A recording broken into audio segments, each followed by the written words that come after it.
off the table. Zed instantly follows, as you predicted, Deficio. Lissandra off the table. Quicker pick and ban phase from these teams. Annie removed as well. Rengar is still up. Shook has had some fantastic performances on that Rengar, as is the Rek'Sai. Yeah, but remember the Rengar from Shook has been with Froggen on Lissandra, which is now banned away here, so we can see him fall back to the standard Shook junglers, the likes of a Jarvan, maybe a Lee Sin coming in, and Rek'Sai, of course, still being open in this pick and ban phase. Other than that, I mean, the Annie ban is a little bit funny because we know Nyph loves to play Leona, which is actually a good pick into Annie, and yet they banned away here simply to get Kasing out of his comfort zone. Yeah, I think that's a great point that you bring up. Kasing's first game back on the stage in many months. Nah taken off the table from H2K, Castellan off the table from Elements. Rek'Sai is available, Jarvan is available, LeBlanc, Ahri, Graves. Number of these sort of high priority picks. If Wickd wants to run the Rumble, possibility is there. However, as Crepo alluded to, itemization, some thoughts that he's going to need to prioritize. And Azir is once again actually left open. He's been one of the strongest picks whenever he could actually finally get picked up by teams because he's been banned so many times. And yet in the last game, we actually saw him fall all the way down to the last few picks for Giants on the blue side. And in this case, it's not going to be Azir either for H2K. So Ahri first pick from H2K. Ryu once again going for the assassin. Played it once before. This will be his second showing. It was a loss previously. And we heard Nick earlier in the day talking about Ahri on 5.2, which is the patch we're playing on. All of her mobility, all of the damage that she still has. Yeah. Still a terrifying threat. Simply more about the consistent damage you can now put out in team fights than the straight up burst through a charm which amplified the damage and a DFG to do the same and then just like burst down one target. More team fight focused, honestly, from Ahri. And obviously her laning phase is a lot safer than before with this movement speed from your Orb of Deception when it's flying in the air. And honestly, again, you don't really tell too much, except you know Ahri is going mid lane. She's not a flex pick, and that's normally what we see from these first picks, is that people will always take flex picks first. But Ahri, clearly H2K, really putting a lot of focus here on that and for Ryu. So we need to see how they make that work for them. Elements hovered over a few champions for a while, ran the clock down in its entirety. Shook with some looks there towards Mart as we see Prolly chatting away. Rek'Sai was locked in for Shook. Nyph is going to get the disengaged support queen, Janna. So this actually explains the Annie ban coming in from Elements because they weren't planning on running Leona this time around with Lissandra being banned away as well. So they have gone away from this very hard engage style we saw last week with Rengar, Lissandra and Leona together and instead picked a Janna, a support a lot of the teams in Europe seems to forget about. She's still considered one of the best in every other region, but here in Europe we see so much hard engage coming in from every single support player, meaning it was left open, Nyph picks it up, and again, the bans now make a lot more sense from Elements as well. And H2K have locked in hard engaged champions into a Janna. Jarvan plus Sivir. All of this mobility and in-your-face speed and engage. I'm really interested to see how they decide to play around the Janna, because Elements have the opportunity to knock them back at the very least. Right, but the thing we always have to remember with Jarvan is once he goes in with the Cataclysm, if he gets knocked back, it doesn't matter because the Janna is still stuck in there, or whoever is being locked in from Elements, meaning with this extra mobility from a Sivir, from an Ahri, you can get back into the fight. So that one disengage from the Janna shouldn't be enough with this much mobility on the side of H2K, but we're gonna have to see if Elements want to go for this maybe hyper carry style, because you have that early Janna, maybe a Pokemon coming in. Doesn't look like it though from the first few picks. Yeah, I don't think so either, and H2K had some pretty questionable team fights last week during their games. Let's see if they've learned anything. Lucky number 7 as Rekkles locks in his Graves. 6 games played, 4 wins, a 9 KDA. Rekkles' champion pool consists of 1 Froggen playing the LeBlanc. Last time we've seen him playing that, he had the DFG, no luck this time around. Yeah, and we've actually seen this matchup in the mid lane, Ahri against LeBlanc, quite a few times, and it often goes into favor of LeBlanc simply because you have distortion, so you have the dash early on before Ahri hits level 6, and you can use that to dictate the pace of the lane, when to trade and when not to trade, and that's why Froggen is picking it in this game here. And also, obviously, your ability to pop a target when H2K is trying to just rush onto you with all this mobility, get the flank from a LeBlanc, Sivir can die if you just dodge around that spell shield instantly. So let's see how H2K round out their team composition. Elements have got the disengage and the pick potential from multiple champions. H2K locked in some front line and some more mobility and utility. H2K with really a very strong team fighting comp. Yeah. Not a lot of damage though, so pressure on both Hjarnan and Ryu to get themselves in an advantageous position. Because if not, I feel this sort of double damage threat really may fall off in the late game, but I do like their 5v5 potential. Yeah, I agree. I think the 5v5 is going to be very strong here. You have actually pretty good lanes all around as well. Maokai, one of the few tanks who can hold his own in a one-on-one, but Sivir into Graves is always a tough matchup because Graves can fully control the lane, but Sivir can always sit back and just try and farm and push out the wave as a kind of a defensive playstyle and just pick up farm and not allow Rekkles really to take any good trades with him here from the side of H2K. So all around, a very standard comp to be honest, but a good comp with a lot of different tools to play, different ways of playing team fights, but this late game with the double damage threat, they might fall behind. Well, Elements round out their team composition with a really summer split Wickd champion, Lulu, which he played a large amount of last year, only one game this year. More disengage tools, mobility, survivability, and some late game AP damage to back it up. Elements with a fairly non-traditional team comp that we're seeing in the 2015 season. It's a bit of a strange comp coming in from Elements. Cause typically if you go like Janna Lulu, again, you want to have like a hyper carry for the late game, or when you want to have like a long-range siege, because you can then group up very early, take down these towers, and you can always disengage through Lulu and Janna if someone tries to engage on you from whatever side it is. And that's what you typically see paired with these two supports, we can call them, obviously for Lulu, top lane here for Wickd. But they're actually running with the Graves, which we often see fairly short range, very mid-game lane focused and mid-game focused. And the same can be said about a LeBlanc coming in more assassin style. So a bit of a mixed comp, honestly, from Elements. And I really want to see how they want to play these team fights. They have a lot of defensive tools to stay alive against this fairly tanky lineup from H2K. But then you're going to rely late game on Froggen and Rekkles being able to take down targets. And against the Maokai Jarvan, again, that can be very tough. Well, comfort picks could be the name of the day for Elements. You do see the team compositions there on your screen. You guys know the deal. Tweet us, #H2KWin, or #LWin to @LOL Esports, and let us know who you think is going to pick this one up. I think for Elements, going back to a style that will be comfortable, that has scaling options, you can see on screen H2K versus Elements, banners are lit up as we are onto the Rift for a fairly hefty delay there.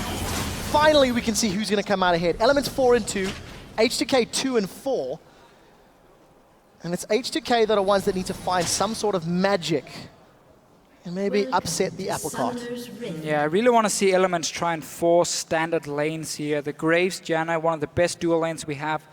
And obviously the Lulu, while she won't be able to kill a Maokai, she can push him down and get a lot of damage on that tower throughout the laning phase. And that's also why we see Elements now. They do this very often. Invade in at level 1, place a lot of deep wards down so they can actually try and spot what's going to happen here and get all the information you need. Complete advantage to Elements, 15 gold. Game-changing to Nyph. Well, let's see what they do with this vision, as you touched on.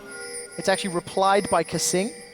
He's going to be playing Thresh this game. Also one of his most played champions from the summer split of last year. Kasing's always been a player that's played meta real. Yeah.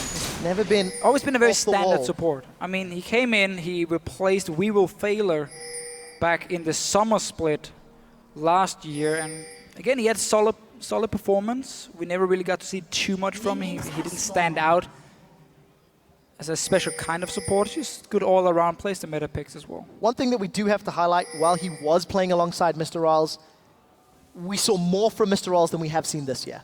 You know, Mr. Riles plus Kasing delivered slightly higher performances than the Mr. Riles Nisbet lane that we're currently seeing in 2015.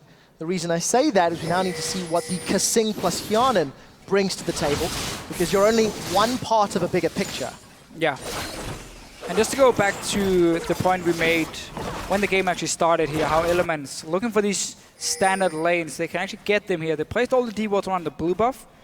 They placed the one between the two towers near the inhibitor in the top lane. They didn't spot anyone from H2K, so they were now expecting them to be on the bottom side. And that's why they swapped down Graves and Janna here, get your good standard lanes. Let's see if they can actually use it. Odoamne, I'm not sure if he actually did the wolf camp. I don't think he did. So he's just in the lane. Fairly standard, gonna hit level 2 with Wickd up there. Well, we'll see how that works out for him.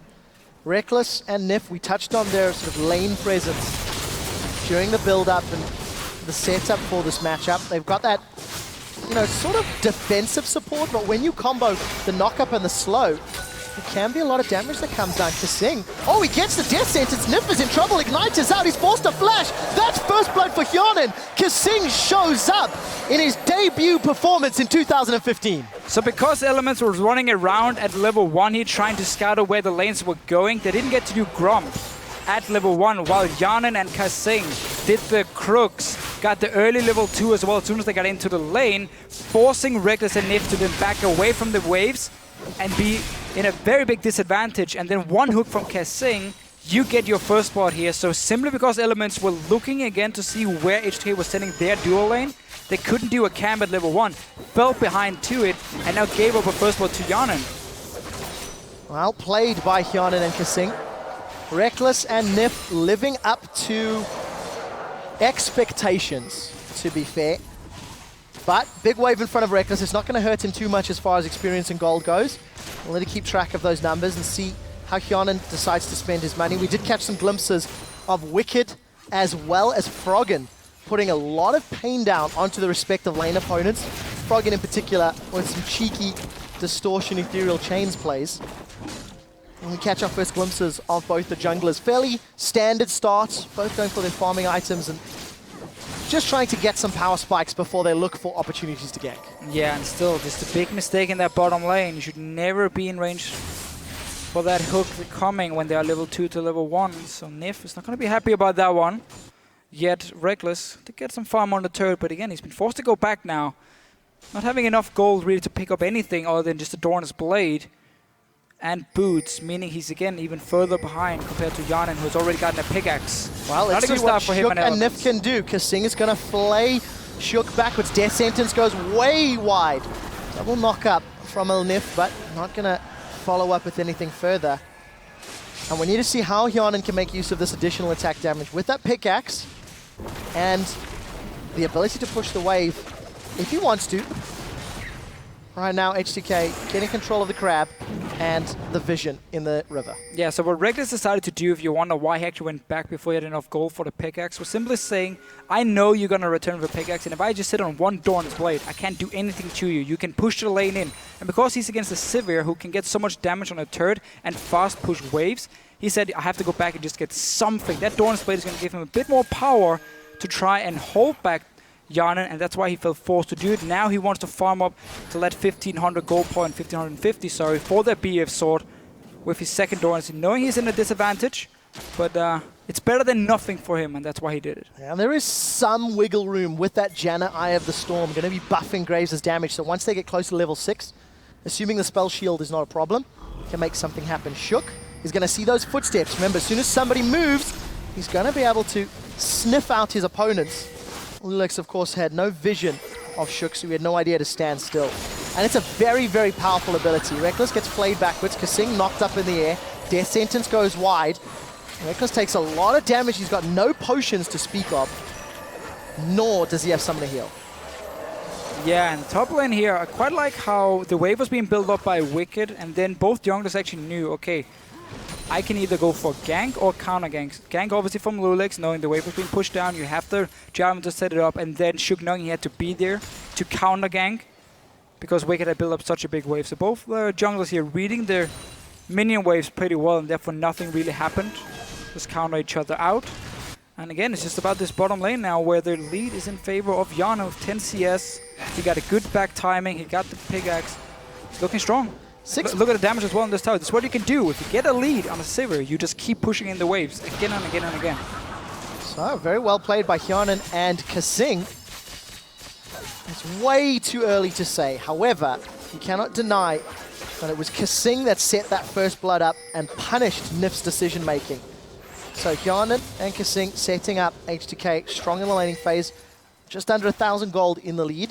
Some small CS advantages in that bottom and middle lane. However, Wickd doing a good job against Maokai, as you would somewhat expect from the fact that Lulu can bully a Maokai.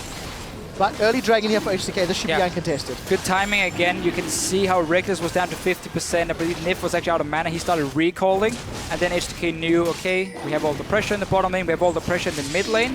Notice how Froggen is pushed to his tower. He can't go anywhere. This is going to be a free dragon. You don't even have to invest into any wards, which is always the big deal. You have to decide, is it worth spending 300 golds on pink wards to get a dragon or not? In this case, they didn't have to use anything, just use the lane pressure to get it, and H2K playing it by the book here early on, using their advantages they do have. A very smart play. Shook has earned himself a small CS advantage as well, using that mobility of Rek'Sai to give himself a small lead in the jungle. It hasn't equated to itemization just yet, despite having a few extra wards. Decent sapling from Odoamne is going to keep him from being ganked. Elements not off to the strongest of starts. You know, you were talking about the laning power that Element's team composition actually had coming into the game from Picks and Bans. And unfortunately, they really haven't been given a chance to push it out. We see that Froggen has missed a wave in that middle lane. He's dropped 12, 13 CS behind. Obviously, Rekkles is, you know, even, but there's a big wave pushing towards Hjarnan, so he's going to pick up this small advantage.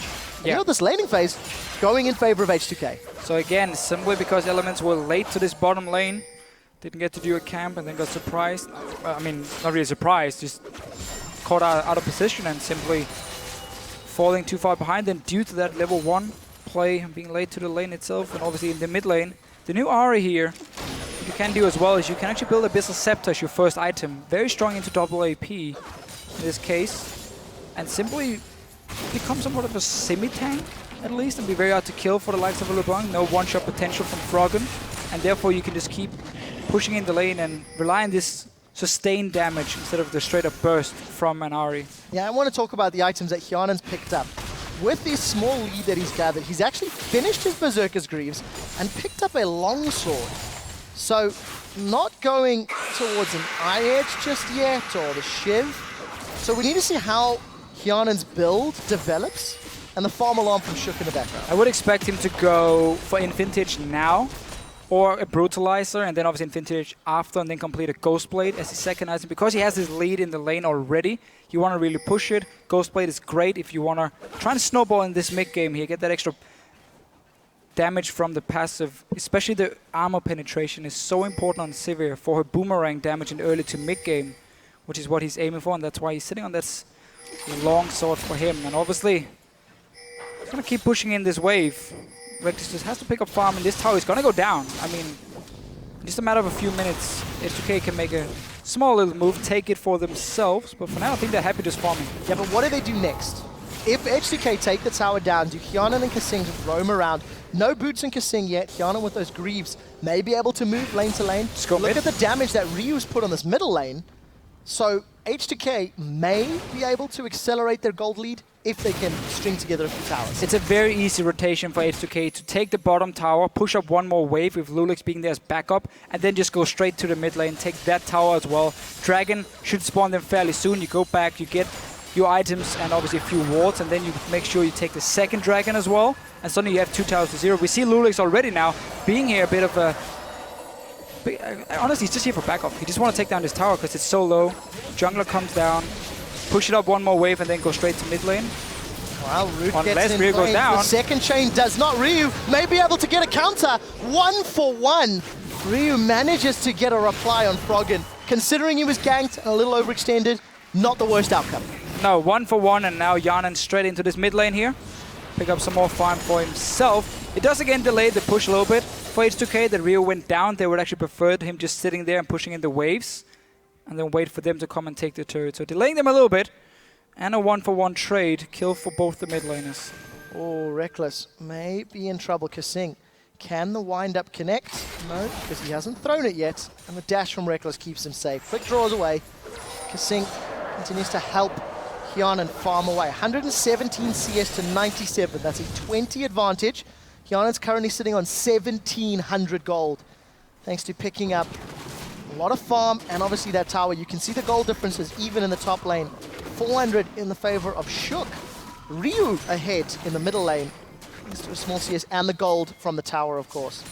But it's really the bottom lane, 1,000 difference between Hjarnan and Rekkles. Yeah, BF sword now picked up for him. He can go straight to mid lane, take down this turret, and then return to the bottom lane when Rekkles had already pushed it out. But again, Elements, they're expecting it, so they keep ganking Ryu in here. Oh, Ryu's in so much trouble. Knocked up, locked down. Death Sentence connects. Shook is the reply. Here comes loulex. Cataclysm is available. He slam dunks down onto Froggen. Look for the right target. It's the one with the chain. Hjarnan continues to auto attack. That's a double kill for Hjarnan. Wickd The brains of H2K managing to be in the right place at the right time. TP from Wicked's not going to be enough, and H2K set their sights. Janna should go bot lane right now. They can take this turret without him, Kasing and loulex together, and then a big wave is coming in from Rekkles, so he can again take that farm, defend his own turret. H2K right now playing really well, taking every single advantage they can. So once again, Elements here, they want to keep trying to shut down Ryu. First of all, get Froggen going and try and stop this mid lane push. But because H2K are now moving there from the base, they can pick up the first one, take Froggen as well.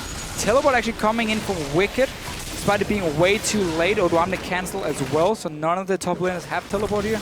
But then, because they get these 2 kills, H2K can just send the AD carry to the bottom lane. We see Hjarnan there now, get the farm, get obviously the mid turret. So 2 towers now for H2K, really playing it well. And this all comes from the bottom lane being won by H2K. Dragons, turrets, everything. Yeah, Hjarnan and Kasing may not have been able to rotate to that middle lane if they were still dealing with Rekkles and Nyph. They wouldn't have killed the turret. So we do see Kasing 0-0-3 really setting up H2K here in their opening match of week 4. Second dragon secured to back up their 2 towers. Shook, that's the second blue buff in a row that is stolen, so not too bad. And now with Dragon gone, you can send your AD carry to the top lane instead and push in that tower because there's no global objective he has to be on the bottom side for. Odoamne though, 1v4. Oh, this is so much trouble. There's damage on Shook. Shook's tanking the tower. He manages to get away, should be able to heal up. What will they lose in reply? Elements get 1 kill, and it looks like somebody's recalling. We see loulex and Ryu hammering away on this inner turret. Rekkles is waiting on the sidelines. Froggen is still going to stick around up top. They've set their sights on Hjarnan. Hjarnan's got a triple kill, so or 3 kills. He's worth money. Froggen wants to blow him up. You do see the spell shield up. It gets popped. The chains do not connect. And Hjarnan stays alive. So, tower still standing up top for H2K. I didn't see if it fell in the inner. Mid turret went down. And it did. Yeah. Simply just pushing it in with loulex, Ryu, and Kasing, and Ryu actually placed a ward on the side here, trying to zone away Rekkles so he couldn't go in and ult the wave. The tower blew buff as well. Elements should be able to take this one for themselves, but it's only going to be 1 tower. And H2K really controlling the map. I like the way they're moving around Hjarnan here, and I like the way they're reading Elements. Okay, you want to dive the top lane with 4 guys? Fine, we can just push in the middle lane already. We already had the wave under control. And again, making sure they stay ahead in gold. Chains go wide once again from Froggen, but he manages to keep Odoamne away. Elements secure their first tower of the game. They've still got 3 kills under their belt, and they find themselves 1,500 gold down. It's not an insurmountable lead, that is for sure, but Elements need to be a little careful with the dragon count. H2K have had the timing and the control. They're just going to get more and more of those buffs. I think very smart play from H2K around the map. Off the gates well, but now is the difficult part. Now is keeping up their momentum with less towers and more informed decisions about where you push and where you pressure. Yeah, and we only have 1 outer turret left. Hjarnan was actually going there before and to try and push it, but then Odoamne ended up dying for it. Now they're on to Wickd. So Wicked's forced to flash. He's moving. Ryu's going way deep. The charm connects. Orb of Deception's return does not. H2K do actually back Ryu up, so the numbers from Elements not going to be enough. You see Rekkles and Froggen a little late to this party. Now Odoamne looking towards Nyph. Boomerang Blade connects from Hjarnan. Infinity Edge already completed. 163 CS. Hjarnan in a great position to set up his team. And Elements get out clean. Odoamne just filling in the holes that Shook has dug across the map. Yeah, and right now here, H2K won't really be able to do too much on the map because they have no deep wards placed in the jungle of Elements, so they can't really see where they're going. It's hard to create a pick if you don't have the vision for it. So they're actually just sitting back and waiting for Hjarnan to move. Now he's actually going to this top lane, as we mentioned beforehand. That's the last outer turret. He can push it in very, very fast. And Elements are going to try and respond by doing the exact same thing down the bottom lane. Sending down, so they want to trade turrets. Big wave already built up by Odoamne, and Hjarnan might actually be able to push it in further. Well, let's see what they can do. Wicked sticking around.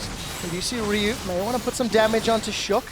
Shook has got some HP from that side stone, not a lot, but two members of Elements we see on the hunt coming out. Odoamne turns his attention to Wicked. We do see that vengeful maelstrom. Here comes loulex. loulex is around. Odoamne is tanking the turret. Cataclysm's going to be able to kill the first champion in this fight, and now they turn their attention to Wicked. Wicked's going to be taken out next. A well-executed tower dive. H2K have got the coordination, the control, and they are arresting Elements on the map. And honestly, again, H2K, they're just one step ahead of Elements in every single move they make. They build up a big wave on the top lane, send Janna from mid lane up there to take the first tower, and they just kept pushing down, knowing, oh, again, Elements, if you want to come and dive our bottom lane, we can just go straight for you guys. Sivir ult being popped, tanky Maokai already going in for the dive, kills turrets. H2K, honestly, are just one step ahead of Elements. Very big improvement from last week's games. H2K seems somewhat lost, seems somewhat disconnected from one another, especially in their team fights, especially in, there was tower dives that went wrong and just how they were coordinating.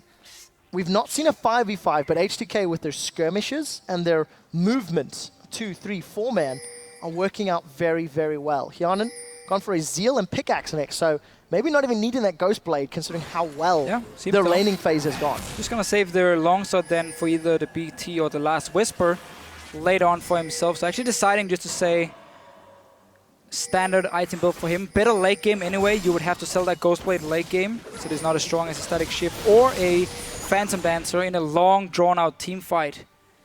So for him, playing it a bit safer, and honestly, it's a good idea because you're gonna get to your 2-3 item spike very, very fast with all this global gold being picked up and the free farm he's been able to get. So you're actually gonna reach a late game point as an AD carry very early in the game. Something we can say for Rekkles, who's still only sitting on Infinity Edge. Yeah, very scary position to be in if you are on Element's side.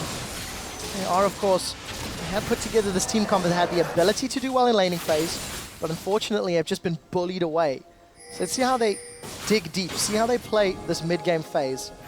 Last week they demonstrated some great team fights, but also not the greatest initiation on the side of Elements. They're really looking to just pick somebody off from that LeBlanc and Graves burst. They're not going to get the opportunities H2K on the inner bottom turrets. Yeah, their comp is, we're going to Rekkles to see what happens. Nothing really, but Elements comp rely on having map control. So you're the one dictating where to fight and have the enemy team forced to engage on you, where you can use your great disengage. That won't be possible as long as H2K are controlling the map here in terms of warding, in terms of all the towers they're taking down. Froggen again taking a lot of them. He keeps looking for these picks, but they're not there. I mean, it's very hard for him to do anything, and you see Elements try and do something at least to get back in this game, knowing that if they're behind, H2K can just take everything. Rod of Ages plus Aegis of the Legion from Odoamne. Great itemization.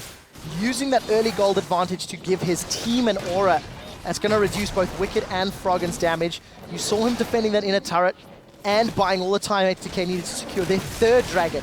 In the very last game we witnessed, Giants lost control of the dragon, and when eventually they decided to fight, Gambit were able to win, get that buff, and slowly close out the game. Elements find themselves in a similar position. They're behind on gold, they're behind on dragons, they're behind on towers. At some point, they have to fight H2K, and they don't have the power just yet. No, and again, they don't have to engage to decide the fights at all. H2K can just disengage through a Sivir ulti if they feel like they're in a bad situation. They're the ones with the engage on their side. So again, it's not looking good for Elements. Trying to regain the map control. After they lost the map control to SK Gaming last week, that's when the game was basically over, because it was the same, it was a bad situation for them where they could never get a flank in. With their heavy engage comp, they ran back then. Now it's a different situation, you just don't have to engage for yourself, but Shook is going in. That was a flash into the knockup. Ryu gets caught again. Collateral damage thrown down from the backline. Odoamne's got 5 members hammering down on the giant tree. Where is Hjarnan? Death Sentence connects onto Wicked. Boomerang Blade comes up on the hunt being thrown up. Hjarnan's got one on the board as Shook is taken out. A flash away from loulex is going to keep Rekkles locked up. And Elements, despite initiating that fight, come out worse for wear. They've lost one. Yeah, but a lot of flashes here being blown by everyone. We saw H2K disengage first and keep re-engaging and jumping in and out here, making sure Froggen couldn't lock down a target on LeBlanc here. And in the end gets 1 kill for it. Dragon was already gone, so there was no objective to fight over. None of the lanes really been pushed up either by H2K, which is going to be the next step here. If they want to continue pushing further into the territory of Elements, then you got to get these side lanes rolling. For now, the top lane is pushing, so you can go bottom lane here, force Elements to stay and defend, and wait for this wave top to get some damage on the turret, or at least hope that Elements can lose a lot of farm from it. Well, Shook has not had an aggressive Rek'Sai ultimate yet, has been using it just for that mobility and to get back into the jungle. He's built himself up a 30 CS lead, so it's at least giving him some gold. Randuin's Omen and that Ninja Tabi already completed, reducing the damage of 1, and that's Wickd dead on the background. I didn't even see how the damage got to him. I think a Boomerang and Orb of Deception. I mean, Wild Growth was available.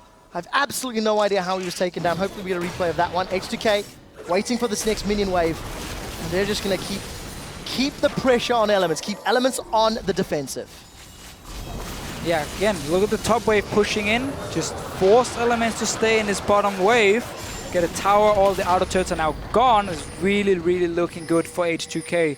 Notice again how they're pinging on the wave, so they realize, okay, stay here, force Elements to defend, make them lose all this farm. What I'm more impressed by from H2K is it's 23 minutes in the game, and they have systematically destroyed Elements turrets. Every single time there is an opportunity, as a team, every single member of H2K has been where they need to be. They've got the 3 dragons, they've pushed the inner turrets.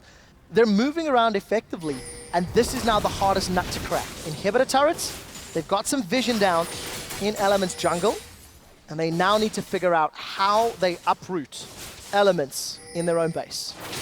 Wicked. Managed to actually get up there. H2K didn't feel like they had to stay with all the gold they had picked up from beforehand, so decided to give the farm to Elements, but still got the last outer turret gone. Because you have 3 dragons to 0, I mean, it's not like H2K again has to make a big play. You can wait for that 5th dragon, you can start setting up the Baron.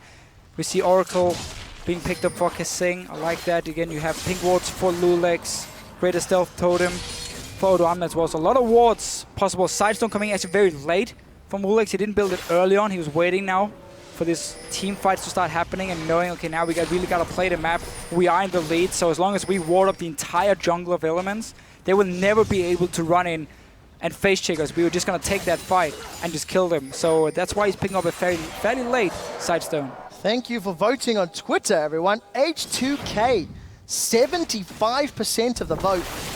Well, let's be fair, we are 25 minutes into the game, so anybody who watched the first 5 or 10 would be well within their rights to vote that way.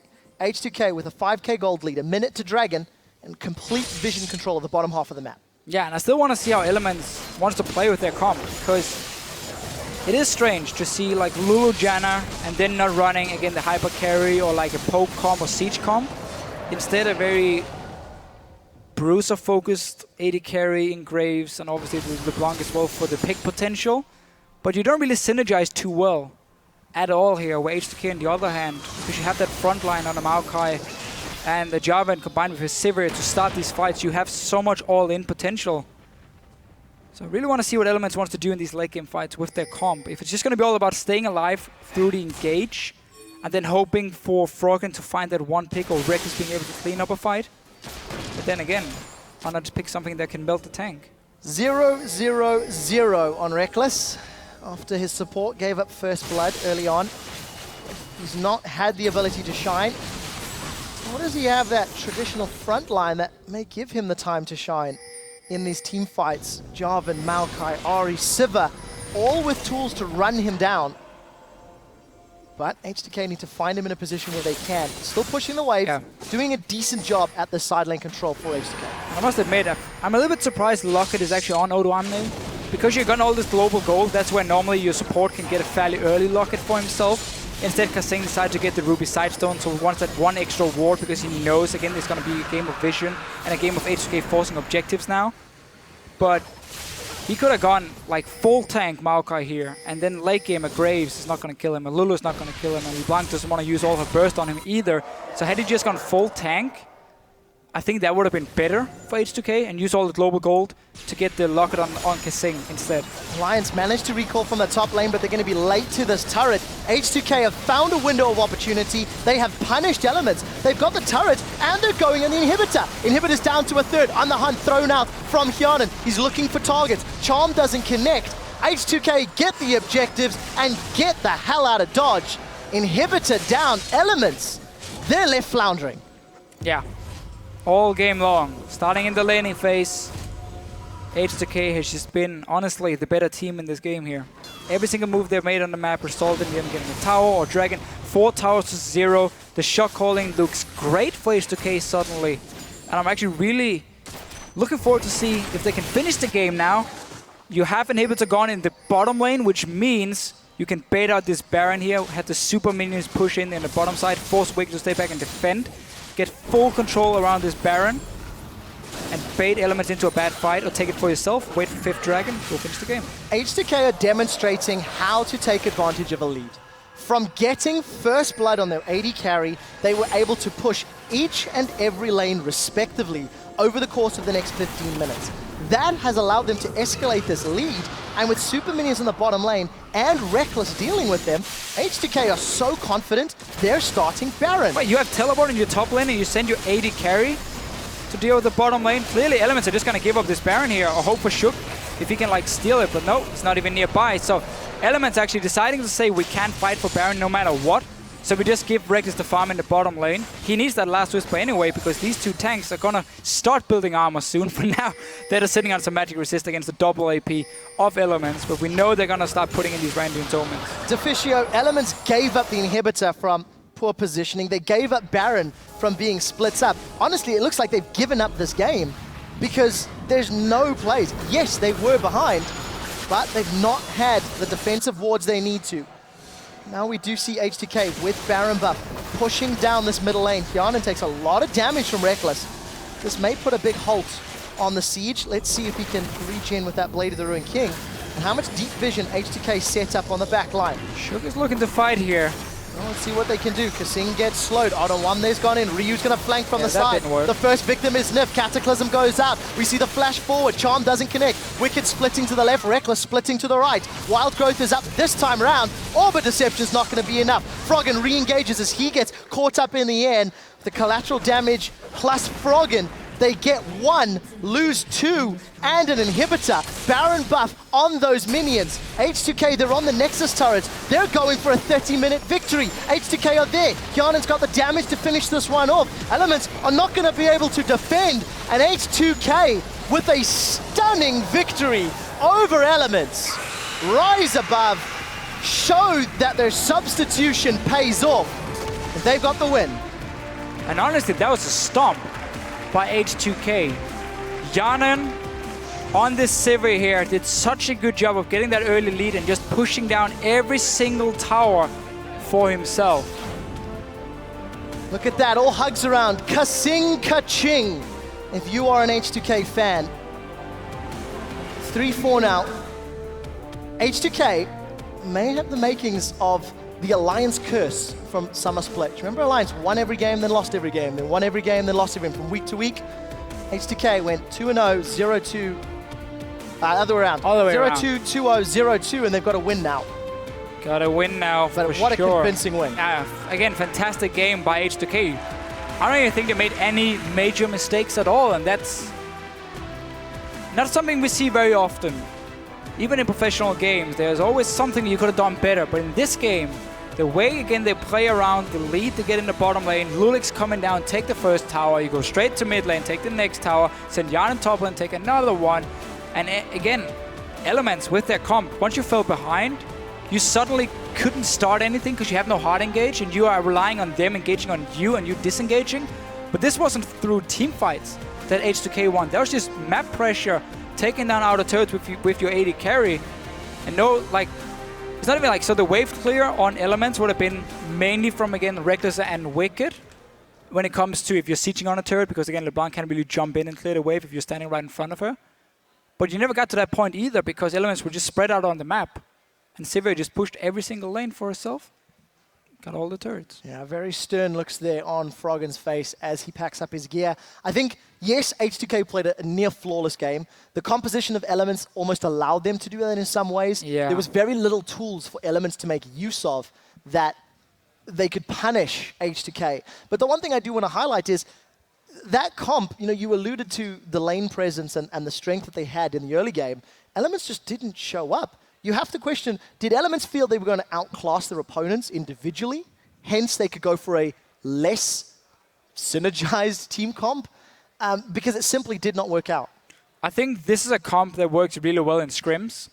Because if you get standard lanes and you play really aggressive in your laning phase and you win it, which you can do, especially with like Graves, Janna, obviously we know Lulu is going to have the pressure against the Maokai. He's not going to kill him, but she's going to be just fine in the lane itself. And then obviously you're banking on the fact that the Graves is going to win his lane, and you use that to simply kind of snowball from laning phase. And then once you get the lead, it leads into the deep wards, and suddenly now H2K find themselves in a situation where they have to engage on you. You have the Lulu Janna to disengage. You have the LeBlanc for the pick potential. So in that way, it could have made sense, but you would have to win the laning phase then for Elements really to pull this off. And by having that dual lane coming so late to the lane, not do a camp at level 1 like we saw Hjarnan and Kasing do, and then yet for some reason die to that level 2 all in when you're only level 1, giving the entire lead over, because notice how Rekkles had to go back to base to time the recall of Hjarnan, and then he would come back with a Dawn's Blade and boots to a pickaxe from the Sivir. So obviously it was just heavily in favor of H2K after, and that was basically the problem. Also Froggen losing lane 1-on-1 to Rio, actually. At least his tower was very low. He's slightly behind in CS. Even with Shook trying to come in and help, it didn't work. The thing is, it really felt like a team victory. Kasing punished Nyph. Nobody can deny that fact. Nyph was out of position. Kasing, made something work. But what really impressed me was just how coordinated they were moving around the map. It was systematic. It was efficient. That was a 30-minute victory of one of the teams that is meant to be top 2, top 3 in Europe. Yeah. And I think that's a lot of testament to, the potential and the capabilities that H2K as a team have. And I also think we have to ask Hjarnan. Next time we talk to Hjarnan, before the game we had a clip and he felt the shot calling was an issue. Is potentially the substitution of Kasing in there, who we know is vocal, is that what has helped? Or what is it that allowed them to pick up this win? Again, tiny sample size. It's one game, but it's one very, very interesting and impressive game. Yeah, and the question now for H2K is, can they do the same tomorrow? Yeah. Can they do the same next week? Because, again, last week they went 0-2. We sit here and praise them. We actually did the same in week 2. Said, oh, they look so much better compared to week 1. They're back here. They're looking like a strong team. When you talk to the other players, they always say that H2K is fantastic in scrims, but just can't really show it on stage, except for right now here, 30-minute win against Elements. 3-4 they find themselves in the league. And for a closer look at that H2K